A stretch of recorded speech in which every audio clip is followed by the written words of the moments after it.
आशिकियों थे वांग पतंगे, जल जल बुझते सारे। क्योंकि इसमें कई मकाम आते हैं, कहीं डर आता है, कहीं भय आता है, कहीं कुछ आता है, और फिर जब आदमी इनको चीरते हुए आगे चला जाता है तो वहाँ प्रकाश में चला जाता है। पर उसके लिए पहले तैयारी चाहिए। ये नहीं कि एकदम से आदमी पहुँच जाएगा, उसके लिए भी तैयारी चाहिए। जितना जितना सत्संग में आता है मन साफ होता चला जाता है, तैयारी होती चली जाती है।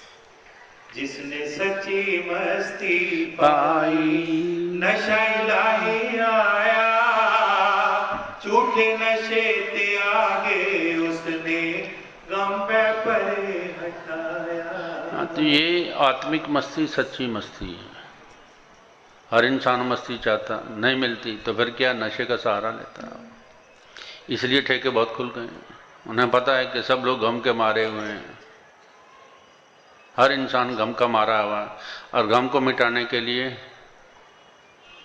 बोतल का सहारा है। मतलब अपने दुश्मन का सहारा लेते हैं ना, परमात्मा का सहारा नहीं लेते, दुश्मन का सहारा लेते हैं, जो अस्पताल ले जाती है। फिर चलो, प्रेमियों प्रीतम पासों जेड़ा मुख ना मोड़े, प्रीतम बदले बेखुद होके सिर पर्वत नल जोड़े। हाँ, पर साथ में ये भी कहा है कि मस्ती इतनी आसान बात नहीं है जितनी हम लोग समझ लेते हैं। मस्ती के लिए पहले ये है कि परमात्मा इम्तिहान लेता है, हर बात में इम्तिहान होता है। तो उस पर भी गुरु महाराज ने लिखा है कि जो है जितना आजमाया गया वो उतना ही आला बनाया गया, तपाकर ही करते हैं सोने को साफ। कई बार भट्ठी में जाता है सोना के नहीं, भट्ठी में जाता है, गलता है, तपता है, तो फिर उसको सांचे में डालते हैं कुछ बनाने के लिए। तो अगर इंसान ने कुछ बनना है, कुछ बनने का मतलब कोई दुनियावी बनने वाली बात नहीं है, तो उसको उस भट्ठी में जलना ही पड़ेगा जो परमात्मा की भट्ठी है। अर्थात जो भी कुछ होगा इंसान के साथ उसको हंस के सह जाएगा, तो उसमें परमात्मा लर्निंग देगा उसको। पर हम उससे दूर भागने की कोशिश करते हैं कि ये ना आए, ये ऐसा ना हो, सुख संपत्ति घर आवे, इतना ही मांगते हैं। जितनी जितनी सुख संपत्ति आई जाएगी परमात्मा से दूर होते चले जाते हैं। इसलिए कबीर को भी ये इशारा देना पड़ा दुख में। दुख में सिमरन सब करे, सुख में करे न कोई। दुख में सिमरन सब करे, सुख में करे न कोई। जो सुख में सिमरन करे तो दुख काहे को। लखां विचों पीर किसे दे, दिल विच प्रेम समाया। जिस दे चित समाया ओ फिर परम धाम बलिधाया।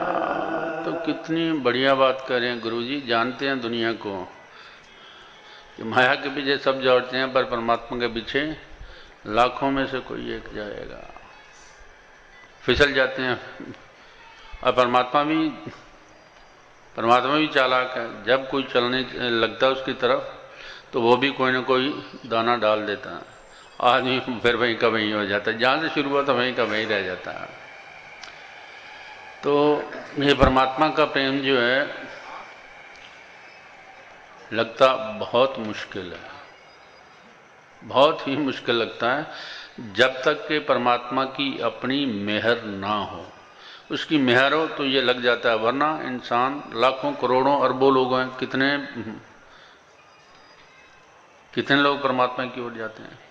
माया की ओर तो सब चले जा रहे हैं, कोई ऐसा नहीं जो ना जा रहा हो, लेकिन परमात्मा की तरफ बहुत चंद लोग होते हैं जिनके समझ लो कि जिनके भाग्य में परमात्मा की कृपा होती है, वही जाता, दूसरा नहीं जा सकता। दुनिया दी कोई ताकत उसदा दिल ना मूल डरावे।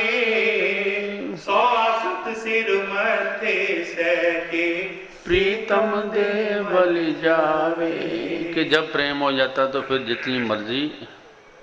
जितनी मर्जी आफत आ जाए, फिर प्रेमी घबराता नहीं, कहता जो होगा ठीक है। वो भी उसकी मौज, उसको मौज मानता है।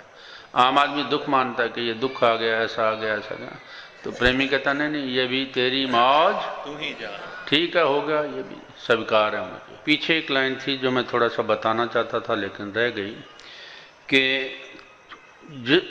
ਲੱਖਾਂ ਵਿੱਚੋਂ ਵੀਰ ਕਿਸੇ ਦਾ ਦਿਲ ਵਿੱਚ ਪ੍ਰੇਮ ਸਮਾਇਆ, ਜਿਸ ਦੇ ਚਿੱਤ ਸਮਾਇਆ ਉਹ ਫਿਰ परम धाम वल धाया।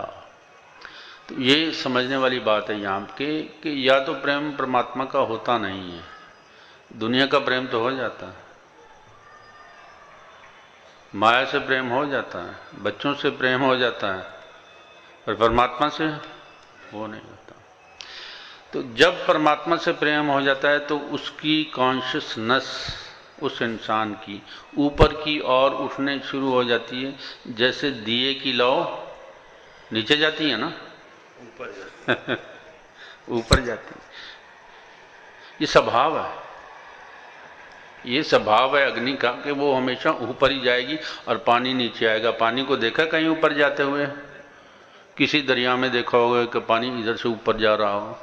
सब पानी जितना भी है नीचे की ओर जा रहा है, ये उसका अपना स्वभाव है, उसका प्रीतम से मिलने का तरीका है। इसी तरह ये इधर जो अग्नि का तरीका है वो हमेशा ऊपर ही जाएगी, नीचे कभी नहीं जाएगी, अपना स्वभाव।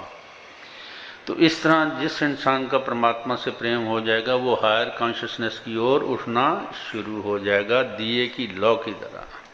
जिधर देखे प्रीतम देखे और न देखे कोई, सच पूछो ते हर शय उसनु प्रीतम वांगण होई।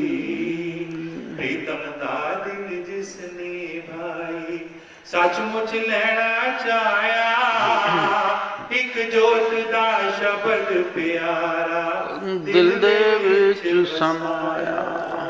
हाँ, तो यहाँ क्योंकि महापुरुषों की बात हो, इनको समझना आसान नहीं होता। हम पढ़ तो सकते हैं हिंदी, या बताओ आपके लिए क्या मुश्किल है, या मेरे लिए क्या मुश्किल है, पर इसके पीछे जो भेद है वो नहीं जान सकते। वो वही जानता है जिसको भेद पता, दूसरा नहीं जान सकता। बड़ी आसान सी सिंपल हिंदी या पंजाबी है, जितना मर्जी पढ़ लो, कई बार पढ़ लो, पर बात समझ में नहीं आएगी। समझ कब आती है? जब कोई समझ वाला मिल जाए, फिर ही समझ आती है, वरना नहीं समझ।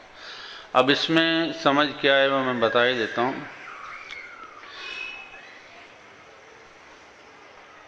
एक जोत दा शब्द प्यारा दिल दे विच बसाया, कि एक होती है बाहरी समझ, एक होती है अंदरली समझ। बाहरली समझ तो हमें बाहर से मिल जाएगी, लोगों से मिल जाएगी, पर अंदर की समझ कोई देने वाला मिलेगा तो तभी मिलेगी, वैसे नहीं। अब ये दिल में बसने वाली क्या बात चीज़ है कि जितना जितना आप प्रेम में आते चले जाओगे, ये शब्द जो है दिल में बसना शुरू हो जाएगा। प्रेम के बिना कैसे बसा लो? क्योंकि दिल तक पहुंच किसकी है पहले ये जाने। दिल तक सिर्फ प्रेम ही पहुंचता है, ये नहीं पहुंच सकता। दिल तक पहुंचने के लिए भी तो चाहिए ना कि कौन सा कैरियर हमें चाहिए, वो प्रेम ही पहुंच जाता है, प्रेम ही पहुंच सकता है। बिना प्रेम के दिल तक पहुंचा भी नहीं जा सकता। तो ये भेद है इसमें। दिल तक पहुंचोगे तो दिल में बसेगा ना। जब दिल तक की बात नहीं पहुंची, अच्छा इसमें दूसरी बात बता देता हूं। मान लो कि मुझे किसी से स्वार्थ है, बाहर से मैं बड़ा प्रेम शो करता हूं, उसकी सेवा भी करता हूं, सब कुछ करता हूं, पर दिल में मैं क्या कहता हूं? एक बार मेरा काम हो जाए फिर देखता हूं। तो दिल में बसेगा वो? नहीं। वो तो उतने तक ही बसेगा जितने तक हमारी जान फंसी हुई है। जैसे निकली नहीं तो सब ठीक खत्म हो जाएगा। पर ये जब दिल में बात बस गई तो समझो एक ही हो गए, पर दो नहीं रहे।